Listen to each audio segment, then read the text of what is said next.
sou enfermeira, graduada pela Universo e pós-graduada em UTI pela Universo também, pós-graduanda em Saúde Estética pela Incursos e mestranda pelo Programa de Pós-Graduação de Ciências da Saúde, UFG. Hoje vamos estar dando continuidade ao tema abordado anteriormente, que é dengue, e vamos estar hoje abordando como é realizado o atendimento com esse paciente que chega para a gente na unidade hospitalar com suspeita de dengue. Como são aspectos clínicos na criança? Na criança, a dengue, ela às vezes não é tão fácil de identificar os sinais e sintomas. Por quê? Até porque a criança, ela não consegue, às vezes, dependendo da idade, se for muito nova, ela não consegue se expressar corretamente, falar o que está sentindo. Então, nesses casos, a gente tem que ter a colaboração da mãe para poder estar nos falando, contando o que essa criança está sentindo, o que está tendo de alteração. A dengue na criança, ela pode vir assintomática ou pode vir sintomática. Quando vier sintomática, ela vai apresentar os seguintes sintomas. Que ela pode apresentar uma síndrome febril clássica, viral, adinamia, sonolência, perda do apetite, vômitos, diarreia. O problema é que às vezes essas crianças, normalmente menores do que 2 anos, como elas não conseguem falar o que estão sentindo, às vezes nós vamos identificar que tem alguma coisa acontecendo, que tem alguma coisa errada através do choro. Essa criança vai apresentar irritabilidade, choro persistente. Aí, às vezes, nós vamos investigar a mãe, perguntar o que essa criança está sentindo, se ela está comendo direitinho, se está bebendo líquido, se está conseguindo se alimentar, se apresentou algum episódio de vômito, se apresentou quando que apresentou, quantos episódios de vômitos, se está tendo diarreia, se está muito chorosa. Então, são essas as perguntas que nós vamos fazer para a mãe no momento da entrevista. Na gestante, nós temos que ter um olhar muito crítico, temos que ter uma atenção redobrada à gestante. Ela necessita de vigilância independente da gravidade da dengue. Ela pode chegar ali com uma dengue sem ter nenhum sinais de alarme, apenas uma dengue clássica, e mesmo assim nós vamos ter que prestar bastante atenção, independente dessa gravidade da dengue. Tem que ter um adequado acompanhamento com a equipe multiprofissional, a equipe ela tem que estar treinada para poder estar prestando o atendimento correto a essa gestante, observando sinais e sintomas. Qual que é o principal perigo, o principal risco na dengue, na gestante, da dengue na gestante? É porque a gestante, ela pode a dengue ela pode ter sangramentos. Isso na gestante é muito preocupante, porque pode apresentar algum sangramento durante a gestação ou até mesmo agravar um sangramento que ela já tiver de origem obstétrica. Então, nós temos que observar bastante se está tendo algum sangramento, porque às vezes essa grávida chega lá e nós vamos achar que é apenas um sangramento de origem obstétrica. E às vezes não damos tanta importância, mas por trás disso ela pode estar com esse sangramento ou com esse agravamento de sangramento devido à dengue. E se essa dengue ela não foi identificada na gestante, pode piorar esse sangramento e até ocorrer o aborto dessa criança. No RN, o que acontece? Essa criança, esse RN, ele pode estar nascendo com baixo peso e aumenta também o risco do aborto, né? Como já foi dito. Na gestante com sangramento, independente do período gestacional, deve ser investigado a presença de febre ou histórico de febre nos últimos 7 dias. Chegou uma grávida na nossa unidade de saúde, nós temos que nos atentar, porque se essa grávida ela tiver com algum sangramento, nós sempre temos que perguntar se essa grávida está com febre ou se ela teve febre nos últimos 7 dias, justamente para poder estar identificando esse quadro de dengue nessa gestante, poder evitar um possível aborto ou um prematuro, um RN com baixo peso ao nascer e agravamentos desse sangramento, né? Na dengue, nós temos, além da dengue, tem outras doenças que têm sintomas muito parecidos, e que às vezes nós precisamos de fazer um diagnóstico diferencial para poder estar diferenciando a dengue dessas outras doenças. No caso aqui, comparando a dengue e a chikungunya, nós temos alguns parâmetros. No caso da intensidade da febre. Na dengue, a febre é um pouco mais baixa do que na chikungunya. A chikungunya ela normalmente tem uma febre mais alta. Os exantemas na dengue são menores do que na chikungunya. As mialgias na dengue, que são as dores musculares, na dengue ela é maior. O paciente ele vai sentir mais dores musculares do que na chikungunya. A artralgia na dengue ela pode ou não estar presente. Chikungunya, essa artralgia ela é intensificada, então o paciente vai chegar, um dos critérios um dos diagnósticos diferenciais, porque o paciente vai chegar queixando muita dor nas articulações, o que na dengue, às vezes, quando está presente, são poucas e às vezes pode até nem estar presentes na dengue. A dor retroorbitária também é um forte diagnóstico diferencial. Por quê? Porque na dengue, o paciente ele tem muita dor retroorbitária na região dos olhos. E nas outras doenças, no caso aqui da chikungunya, ele tem pouca dor retroorbitária. O choque na dengue, ele está presente quando não é tratado, né? Tem vários casos de choque. E na chikungunya, ele pode ou não estar presente, mas com um índice bem menor. A plaquetopenia. Ao fazer exames laboratoriais, na dengue nós vamos evidenciar uma plaquetopenia bastante acentuada. Já no caso da chikungunya, essa plaquetopenia ela já não é tão acentuada, é bem menor. A leucopenia, o mesmo caso. Ela na dengue ela é bem maior e na chikungunya ela já não é tão significativa assim. Agora comparando a dengue com a zika, né? A intensidade da febre na dengue já é maior do que a febre na zika. Os exantemas na dengue, ele é presente, normalmente aparecendo entre o 5º dia e o 7º dia. Na zika vírus, os exantemas são muito grandes, existe bastante exantemas, normalmente aparecendo nos primeiros dias da doença, entre D2 e D3. Mialgia, a dengue vai ter mais mialgia do que na zika. A artralgia pode ou não estar presente na dengue, já na zika vai ter presença dessa artralgia, mas não tão significante. A dor retroorbitária na dengue vai ser maior do que na zika. O choque pode estar presente na dengue, na zika vírus não tem a presença de choque. A conjuntivite na dengue pode ou não estar presente, já na zika vírus, a conjuntivite ela está apresentada aqui para a gente de uma forma intensa, então também é um diagnóstico diferencial importante. Apareceu conjuntivite, então nós vamos ter um olhar clínico, vamos observar e pensar em zika. A leucopenia, nos dois casos, é semelhante. E na dengue, o risco de sangramento é maior, tem mais casos com sangramento do que na zika vírus. Na zika vírus, na verdade, ele não tem sangramento, então, assim, já é um diferencial.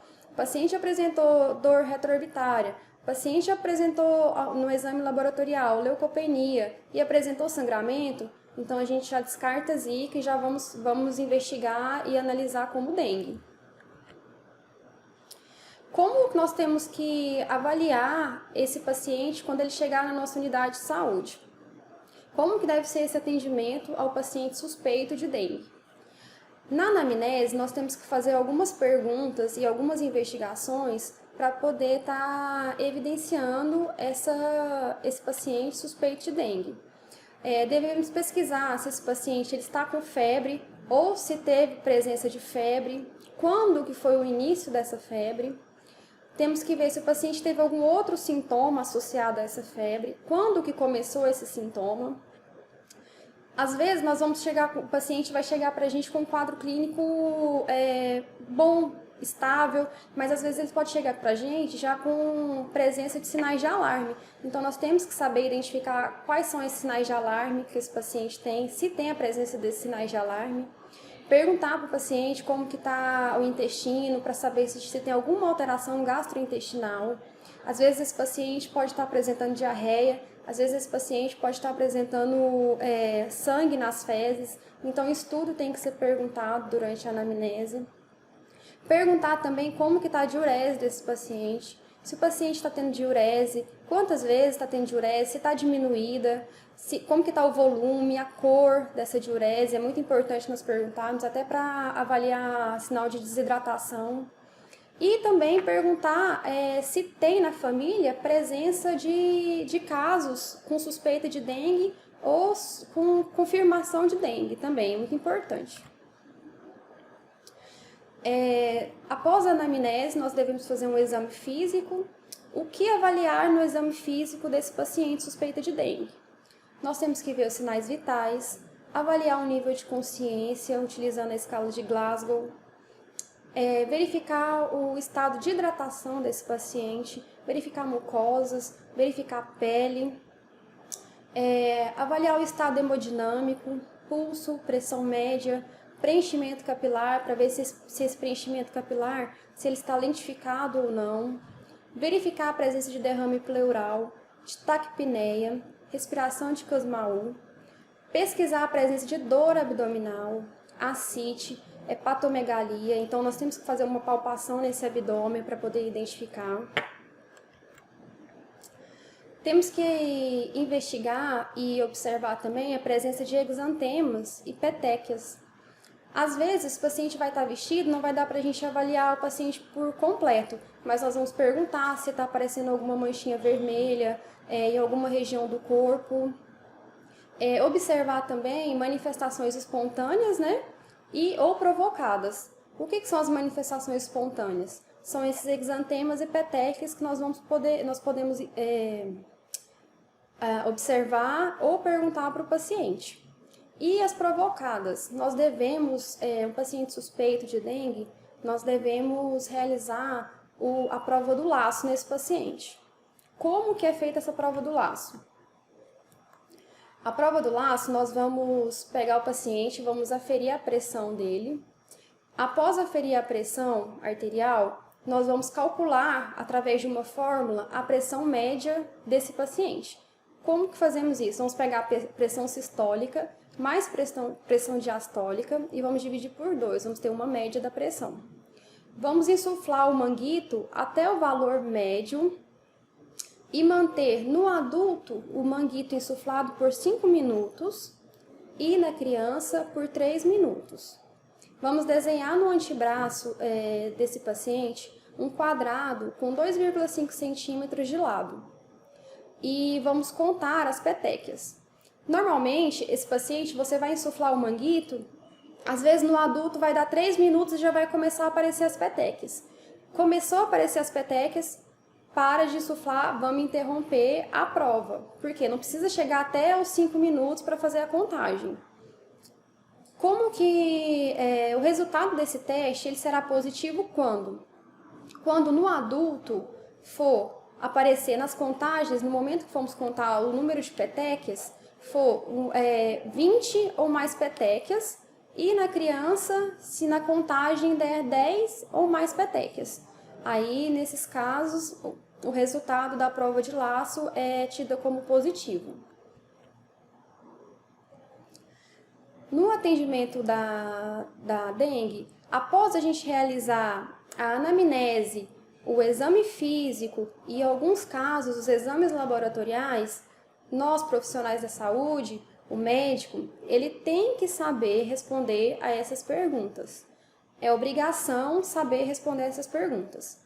Se o paciente, se ele está com dengue realmente, esse paciente, em qual fase da dengue esse paciente se encontra? Está na fase crítica, aguda? Está na fase de recuperação?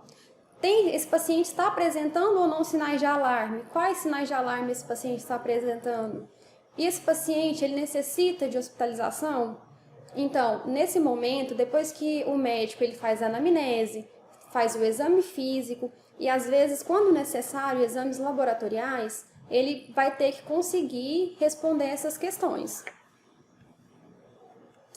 Na dengue, assim como em outras doenças, nós fazemos uma classificação de risco.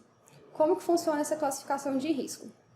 No caso do azul, é classificado como grupo A, que esse paciente ele vai ser atendido de acordo com o horário de chegada. Se esse paciente ele não está apresentando nenhuma alteração hemodinâmica, é um paciente que está estável e que ele pode aguardar. Ele vai chegar e vai ser atendido conforme o horário de chegada dele, sem nenhum dano. Já no caso, quando classificamos o paciente como verde, que ele vai pertencer ao grupo B, ele já tem alguma prioridade, porém não é classificado como urgência ainda. No amarelo, o paciente ele vai ter a classificação de risco amarela e ser colocado no grupo C no caso de urgência, ou seja, esse paciente ele vai ter que ser atendido o mais rápido possível. É um paciente que já está grave, já está com sinais de alarme, então o paciente, o mais rápido possível, ele tem que ser atendido, ele não vai ficar esperando. O vermelho, o paciente ele é colocado no grupo D. Esse paciente é classificado como emergência, ele tem que ser atendido de imediato. Ele vai passar na frente das outras pessoas, de qualquer outro caso. É um paciente que está grave, apresentando uma dengue grave já, e ele precisa de atendimento imediato. Ele não pode esperar. Como é que nós vamos classificar esses pacientes suspeitos de dengue dentro desses grupos? No caso do grupo A, o paciente ele não vai apresentar sinais de alarme, é um paciente que não tem nenhuma comorbidade, é um paciente também que não tem risco social e nem condições especiais. Então, é aquele paciente que vai chegar e vai ser atendido de acordo com a hora de chegada. No grupo B, o paciente não tem presença de sinais de alarme, porém, ele pode ter condições especiais, apresentar alguma comorbidade ou ter risco social. Esse paciente ele já é tido como grupo B. No grupo C, o paciente já chega apresentando sinais de alarme. Então, apresentou um sinal de alarme, a gente já classifica esse paciente como grupo C, que ele vai ser um paciente que vai ser atendido de urgência. O mais rápido possível, esse paciente vai ser atendido. Mas ele ainda não apresenta sinais de gravidade. Apresenta sinais de alarme, porém, ainda não tem os sinais de gravidade, não é tido como uma dengue grave. No grupo D, o paciente ele já apresenta os sinais de alarme, sinais de gravidade, e ele é classificado como uma dengue grave. Ele precisa de atendimento imediato, ele vai passar na frente de qualquer outro caso. É um paciente que não pode esperar. Como será a conduta médica frente a cada grupo desses pacientes suspeitos de dengue? No grupo A, será feito exames laboratoriais complementares a critérios médicos. O médico ele vai normalmente prescrever analgésicos para amenizar os sintomas desse paciente. Normalmente os analgésicos de escolha é paracetamol ou dipirona. Não utilizar salicilatos ou anti-inflamatório não esteroides. O médico vai orientar esse paciente ao repouso e vai prescrever hidratação oral para esse paciente. E vai mandar o paciente para casa e retornar se caso tiver alguma piora ou apresentar outro sintoma. A conduta tomada no grupo B é a solicitação de exames complementares. O paciente ele não vai fazer os exames e vai para casa, ele vai fazer os exames, vai ficar em observação até o resultado desses exames. O médico vai prescrever hidratação oral para esse paciente, vai prescrever analgesia para aliviar os sintomas, paracetamol ou dipirona, e nesses casos do grupo B, vai ter a notificação do caso. No grupo C, a conduta será solicitar exames complementares, realizar exames de imagem, normalmente raio-x, ultrassonografia, normalmente raio-x para investigar derrame pleural, proceder à reavaliação clínica. Esse paciente, normalmente, ele vai ter uma hidratação de 1 ml por quilo hora na primeira hora e 10 ml por quilo hora na segunda hora. Se não apresentar a melhora do hematócrito, vai repetir a expansão desse paciente, e essa expansão ela pode ser repetida até 3 vezes. Então, até 3 vezes ela pode ser repetida se esse paciente não apresentar melhora do hematócrito. Exames para confirmação são obrigatórios, então é necessário fazer, nesse caso do grupo C, é necessária a realização de exames para confirmação do caso de dengue ou não. No grupo D, a conduta é reposição volêmica. Esse caso é o paciente que está com caso de dengue grave, então as condutas vão ser mais efetivas, mais imediatas. Ele vai ter reposição volêmica no momento, vai iniciar imediatamente a expansão. Aqui nesse caso, a expansão que é feita já é de 20 ml por quilo hora, em até 20 minutos. Então, em 20 minutos ele vai ter que fazer essa expansão. Essa expansão ela pode ser repetida também por até 3 vezes, se for necessário. Esse paciente é um paciente que ele vai estar hospitalizado, mas ele não vai estar em enfermaria. É um paciente que tem indicação de UTI, de cuidados intensivos. Então, ele deve permanecer em leito de UTI. Realizar exames complementares e exames de imagem, como raio-x, ultrassonografia, e exames de confirmação da dengue também são necessários. A infusão líquida deve ser reduzida nos casos de extravasamento plasmático e com a normalização da PA. Então, ela deve ser reduzida nesses casos. Como que esse paciente chega para a gente, como que nós vamos identificar e indicar a internação para esse paciente? Em que casos? Quando o paciente apresenta sinais de alarme, quando o paciente já chega para a gente em choque, com sinais de choque, quando esse paciente ele apresenta sangramento grave, uma hemorragia, quando esse paciente também tem comprometimento dos órgãos, como coração, fígado, do sistema nervoso central, tendo alterações desses. Ou quando o paciente recusa alimentos ou líquidos. Nesses casos, nós temos muitas indicações para criança, nesses casos, porque as crianças normalmente, quando estão com dengue, elas perdem o apetite, não tomam líquido, não conseguem se alimentar. Então, nesses casos, é indicado a internação para que esses pacientes possam estar fazendo uma hidratação endovenosa, porque eles não conseguem fazer via oral. Quando esse paciente tem comprometimento respiratório, também é indicado. Quando esse paciente tem impossibilidade de retorno à unidade de saúde, às vezes o paciente é um paciente que ele não está tão grave, que ele não tem necessidade de ficar hospitalizado, mas às vezes é um paciente é um paciente carente, que não tem condições de estar retornando depois a essa unidade de saúde. Então, isso tudo tem que ser analisado pela equipe multiprofissional, porque se esse paciente não tiver condições de retornar à unidade, esse paciente pode agravar, pode começar com algum outro sintoma que não estava, e depois ele não vai ter condição de voltar e vai ter uma piora do quadro clínico. Então, nesse caso, também é indicada a hospitalização. Ou quando o paciente tem alguma outra comorbidade que esteja descompensada. No caso, o paciente é suspeito de dengue, ele está estável, não está apresentando sinais de alarme, não está apresentando choque, mas em compensação ele está apresentando, como exemplo, uma diabetes descompensada. Então, esse paciente também tem indicação de internação. Quais são os critérios para a alta hospitalar? O paciente, quando ele tem estabilização hemodinâmica durante 48 horas, ou seja, nós vamos observar esse paciente e ele tem que permanecer com estabilidade hemodinâmica durante 48 horas, ter ausência de febre por 48 horas, deve ter melhora visível do quadro clínico, deve ter o hematócrito normal e estável por 24 horas e a elevação das plaquetas, acima de 50.000.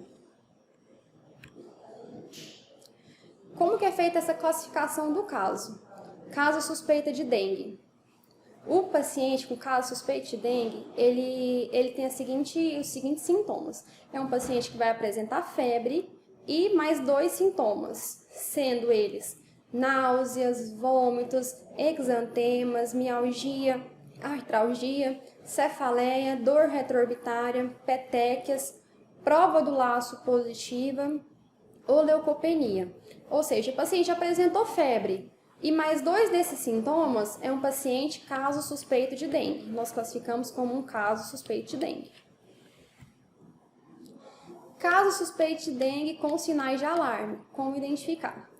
Esse paciente vai apresentar na unidade de saúde febre, um paciente que está com febre ou que teve febre nos últimos 7 dias, mais um ou mais dos seguintes sinais de alarme, como dor abdominal intensa, vômitos persistentes. Aqui não é um episódio de vômito, então aqui são vários episódios de vômito que às vezes não cessam com uma medicação, com um antiemético. Acumulação de líquido, como ascite, letargia ou irritabilidade. Esse paciente ele pode apresentar extremamente irritado, ele pode apresentar hipotensão postural, hepatomegalia ou aumento progressivo de hematócritos. Ou seja, o paciente chegou na unidade de saúde com febre e um ou mais desses sintomas citados, ele é considerado um caso suspeito de dengue com sinais de alarme. Caso suspeito de dengue grave. É todo caso de dengue que apresente 2 ou mais desses resultados. O paciente ele vai apresentar choque devido ao extravasamento grave de plasma, vai apresentar um sangramento grave, ou vai apresentar um comprometimento de órgãos como coração, como o sistema nervoso central, com as seguintes alterações, com as alterações de cada um deles. Então, nesse caso, é um paciente suspeita de dengue grave. Como que nós vamos confirmar um caso de dengue? Porque às vezes o paciente, até agora nós falamos de caso suspeito, mas quando que nós podemos falar esse paciente está com dengue? Para isso, é todo o caso suspeito de dengue confirmado através de exames laboratoriais. Ou seja, é todo aquele paciente que apresenta aqueles sintomas de dengue e são feitos os exames laboratoriais nesse paciente e esses exames laboratoriais têm que dar positivos. Esses exames laboratoriais são ELISA, sorologia de IgM, isolamento viral, PCR, imunistoquímica. E no caso de epidemia, a confirmação pode ser feita através de critério clínico-epidemiológico, exceto nos primeiros casos, ou seja, aqui em Goiânia está tendo uma epidemia de dengue. Os primeiros casos nós não podemos confirmar através do critério clínico-epidemiológico, por ser os primeiros casos. A partir do momento que é identificado uma epidemia, os outros casos eles podem ser confirmados através do critério clínico epidemiológico. E como descartar um caso de dengue? Para descartar um caso de dengue, todo paciente suspeito de dengue com um dos seguintes critérios. Diagnóstico laboratorial negativo, ou seja, o paciente fez exame laboratorial para diagnosticar a dengue, deu negativo. Ou um paciente com um diagnóstico laboratorial de outra entidade clínica, ou seja, o paciente às vezes chegou com uma suspeita de dengue, fez os exames laboratoriais, mas o resultado desses exames deu alguma outra doença. Então, esse paciente é descartado como um caso de dengue. Ou então, um caso sem confirmação laboratorial, cuja clínica e epidemiologia sejam compatíveis com outras doenças. Ou seja, o paciente chegou com suspeita de dengue, fez os exames laboratoriais, esses exames laboratoriais não confirmaram dengue, mas esse paciente ele tem a clínica e a epidemiologia de alguma outra doença. Então, nesse caso também, o paciente ele é descartado como um paciente com dengue. Então, esses são os casos que nós vamos descartar. O paciente chegou, apresentou algum desses critérios, descartamos, o paciente não tem dengue. Então é isso, gente. Obrigado. Espero que eu tenha contribuído para o aprendizado. Se tiver alguma dúvida, vocês podem entrar em contato comigo por e-mail, tem no início dos slides, e eu fico à disposição para qualquer dúvida. E aqui são as referências bibliográficas. Obrigada.